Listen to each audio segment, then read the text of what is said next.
안녕하세요. 오늘은 요통과 운동에 대해서 알아보겠습니다. 요통이 진짜 있을 때, 그러니까 통증이 있을 때 어떻게 운동 처방을 내야 될지, 그리고 또 내가 환자라면 운동을 해야 될지 말아야 될지 고민되잖아요.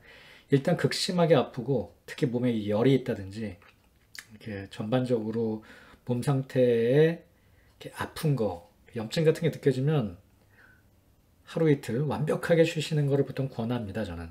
아예 쓰지 말 것을 권하고요. 하지만 어느 정도 매니저블하게 페인이 관리가 되면 가급적 또 빨리 운동을 하는 것을 권합니다. 재밌는 연구 결과가 메멧 오즈가 쓴 내 몸 사용 설명서라는 책에 나오는데요. 배우자가 있거나, 그러니까 여자친구가 있거나 한 환자들이 급성 요통이 생겼을 때 치료 기간이 없는 사람들에 비해서 더 오래 걸렸답니다. 그냥 뭐 침대에 누워있고 다 해주다 보니까 허리를 더 안 쓰게 되고 치료가 안 됐다라고 해석을 하죠. 허리는요, 여기 그림에 있는 젠가 블럭처럼 되게 불안정한 뼈에 뼈를 쌓은 그 형상입니다. 그걸 옆에서 근육과 인대가 탄탄하게 잡아주고 있는 거거든요. 그래서 허리에는 근육을 강화하는 작업이 아주 중요합니다. 먼저 근육을 어떻게 강화하는가, 허리 근육을 대해서 얘기해 볼게요. 폭발적인 힘을 내는 데드리프트를 한다든지 뭐 이렇게 무게를 이용해서 셋업을 한다든지 이런 운동보다 일단은 지근 척추 옆에 작은 근육들을 강화하는 운동이 필요하죠. 이 근육 강화를 위해서 제가 보통 뭐 수영, 걷기, 등산 이런 것들을 많이 추천하고요. 뭐 보통 다른 선생님들도 뭐 셋업이나 웨이트 같은 건 안 된다고 하죠. 근데 무조건 일관적으로 이렇게 얘기할 수는 없고요. 상태에 따라 다릅니다. 그러니까 왼쪽에 있는 수영, 걷기 같은 건 허리에 걸리는 부하가 적습니다. 대신 근육이 강화되는 효과도 그렇게 빨리 효과를 보기 어렵죠. 하지만 오른쪽으로 갈수록 그러니까 평지 걷기보다는 등산이 또 그거보다 또 웨이트를 이용한 것들이 잘 이용하면 근육을 발달시키기에 더 좋습니다. 그러니까 이게 상태에 따라 다 다르다는 말씀을 드리고 싶고요. 무조건 허리에 좋은 운동이라는 건 없어요. 그리고 제가 지금 말씀드리는 건 허리가 실제 아플 때 얘기입니다. 아플 때 어떻게 할 것인가, 어떤 운동을 할 것인가. 근육을 강화시키는 측면에서 보면 이런 운동이 이제 속근을 강화시키는 백 인스텐션, 그러니까 허리가 아프니까 이런 운동을 해야 될 것 같잖아요. 등 근육을 강화하기 위해서. 그리고 크런치, 저기 셋업, 이 배에 근육을 강화해야 될 것 같잖아요. 이런 운동들은 대체로 저는 선호하지 않습니다. 위험한 경우가 많아서요. 요 그림은 윌리엄즈 엑서사이즈라고 하는데요. 제가 옛날에 30년 전에 학교 다닐 때 정형외과 책에 있던 운동인데요. 10년 전에 제가 우리 직원을 똑같은 책을 최신거 사줬는데 똑같이 있더라고요. 여기 보면 이렇게 셋업하는 거, 그다음에 여기 이렇게 롤링하는 거, 여기 허리를 밴딩하는 거 이런 운동들은 사실 최근에는 거의 권고되지 않는 운동들입니다. 그러면 어떤 운동을 해야 되느냐? 두 가지 제가 말씀드린 건데 이건 거의 안전하고 거의 대부분의 요통 환자들한테 제가 적극 권하는 운동인데 첫 번째는 걷기입니다. 걷기를 이렇게 걸으면 안 됩니다. 터벅터벅 이렇게 걷고 있잖아요. 그럼 어떻게 올바로 걷느냐? 자, 여기 보면 걷기는 이렇게 지근을 강화하는데 아주 좋은 운동이거든요.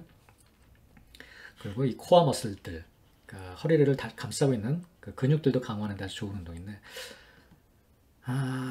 좀 몇 가지 주의사항이 있습니다. 먼저 첫 번째, 허리를 곧게 펴서 이 전만 로도시스를 유지해야 됩니다. 허리가 이렇게 앞으로 약간 들어간 형태, 그리고 배에 힘을 줘야죠. 이렇게 하려면. 두 번째는 시선을 똑바로 넣어야 됩니다.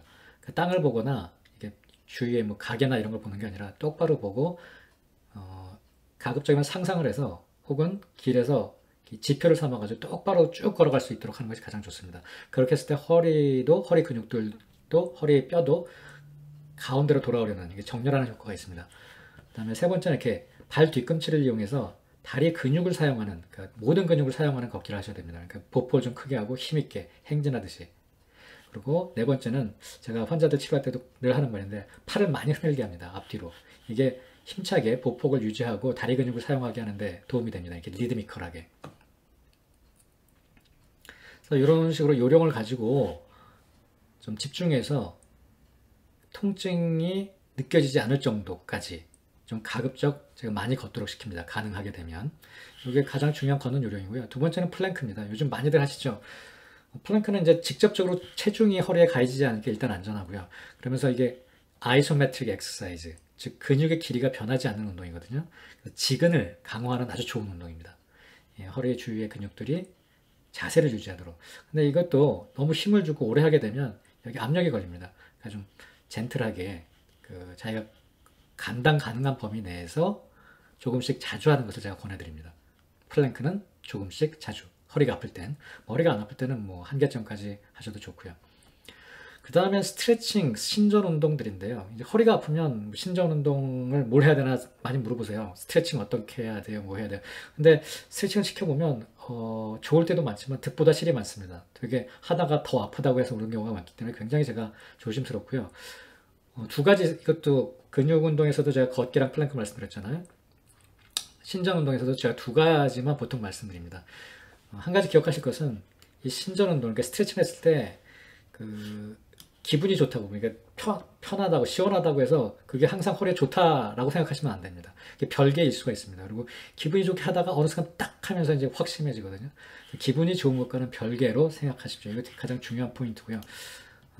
그 다음에 이제 프로그레스에 따라서, 그러니까 회복이 어느 정도 되느냐에 따라서 여러분들이 다양한 스트레칭을 이제 추가할 수 있지만 지금은 통증이 있을 때 좀 안전하면서도 또 도움이 되는 스트레칭 두 가지를 알려드리겠습니다. 첫 번째는 장요근 스트레칭인데요. 소웨이즈 머슬인데 이 머슬은 재밌는 게 허리 요추 1, 2, 3, 4, 5번에 다 붙어 있어요. 그러니까 이 근육이 병이 나면 허리가 아플 수 있겠죠. 그리고 재밌는 게 앉아 있으면 이 근육은 짧아집니다. 앉아 있으면 이게 짧아져서 오랫동안 유지하게 되죠. 그럼 이제 늘리면 또 아프겠죠. 그래서 오랫동안 앉아 있은 다음에 특히 운전 오래 하고 나서 이런 때는 이렇게 여기 소웨이즈가 이렇게 허리에서부터 이렇게 허벅지 안쪽으로 붙어 있거든요. 이제 소웨이즈 중에 긴 쪽이. 그럼 이 근육을 이렇게 다리를 뒤로 해서 스트레칭 시켜줄 수 있습니다. 이거에 그러니까 카운터 액션이죠. 앉아있던 거예요. 그래서 가능한 한 자주 하라고 제가 말씀드리고요. 또 오래 앉아있는다면 꼭 하라고 제가 티칭합니다. 허리에 통증이 없는 상태라면. 그리고 이렇게 했을 때 이제 허리를 뒤틀거나 하면 허리 통증이 심해질 수 있거든요. 조심하셔야 돼요. 예, 허리가 좀 많이 아플 때 제가 누워서 하는 거를 권하기도 하고 하는데 좀 무리가 갈 수 있습니다. 그러니까 젠틀하게 하시고요. 이 사이트는 physiotherapyexercise.com은 운동 처방을 낼 때 많이 사용하는 사이트인데 아주 이렇게 프로페셔널하게 그림들을 환자에 맞게 선택해서 줄 수 있습니다. 참고로 하십시오. 그 다음에 두 번째는 플랭커와 반대로 백 익스텐션인데요. 뭐 맥킨지 엑사이즈에도 많이 들어가 있죠. 젠틀하게 트랙션 시키는 게 포인트입니다. 그러니까 이렇게 많이 올릴 필요도 없고요. 이렇게 익스텐션을 주고 로도시스를 보존하고 팔꿈치를 이용해서 약간 상체를 끌어당긴다는 느낌으로 한 10초 정도 유지하시고 또 릴리즈하고, 그러니까 호흡하면서 호흡을 내쉬면서 10초 정도 끌어당기시고, 그러면 허리뼈가 트랙션 되거든요. 그러니까 트랙션이란 말은 허리뼈 사이가 넓어진다는 얘기죠. 이완되고 신경이 압박된 게 있어도 좀 이렇게 압력을 줄여줄 수 있는 효과가 있습니다. 그래서 이렇게 크롤링, 앞으로 당겨주는 익스텐션 하면서 허리를 뒤로 젖혀주면서 앞으로 당겨주는 운동을 제가 많이 처방합니다. 특히 이 섬유륜이 손상, 그러니까 허리 디스크가 있는 경우에 플렉션을 하게 되면 손상된 섬유륜이 더 늘어나서 병이 악화될 수도 있고 또 치유가 더 길어질 수도 있거든요. 그래서 항상 이 로도시스를 유지하는 것은 스트레칭 할 때도 아주 중요한 요소입니다. 한 가지만 더 말씀드리자면 특히 백을 이렇게 스트레칭하면 되게 시원한 느낌이 있어요. 특히 윌리엄스 엑서사이즈에서 아까 봤듯이 이렇게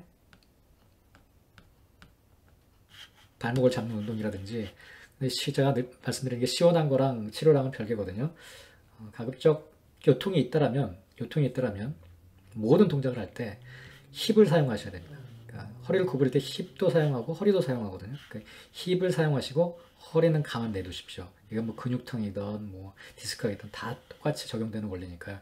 뭐 물건을 짚고 이럴 때도 무릎과 힙을 사용해서 짚고, 사소하게 뭐 앉아있을 때도 이 전만을 유지하고 힙을 구부리지 이거를 구부리면 안 됩니다. 뭐 스쿼트 할 때도 맨 마지막 깊게 앉을 때도 이 힙으로 앉아야지 끝에 동작에서 보통 허리가 많이 구부러지거든요.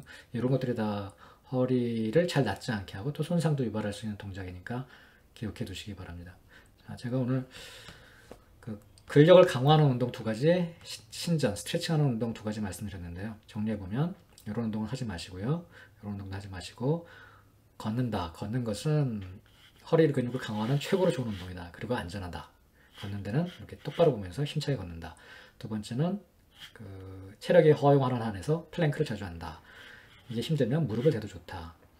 다음에 신전 운동에서는, 스트레칭 운동에서는 이 장요근은 현대 허리병에 많이 굳어져 있는 부분이니까 오래 앉아있고 나서는 장요근을 풀어준다. 두 번째는 허리에 약간의 트랙션을 하면서 익스텐션 시켜준다. 이 두 가지 운동씩만 기억하시고요. 허리가 많이 좋아지면 그 다음에 차차차차 추가하십시오. 그리고 꼭 기억하실 건 통증이 심하지 않게 젠틀하게 조금씩 자주, 그리고 기분이 좋다, 시원하다고 해서 그 동작을 과하게 하실 생각을 절대 하시면 안 됩니다.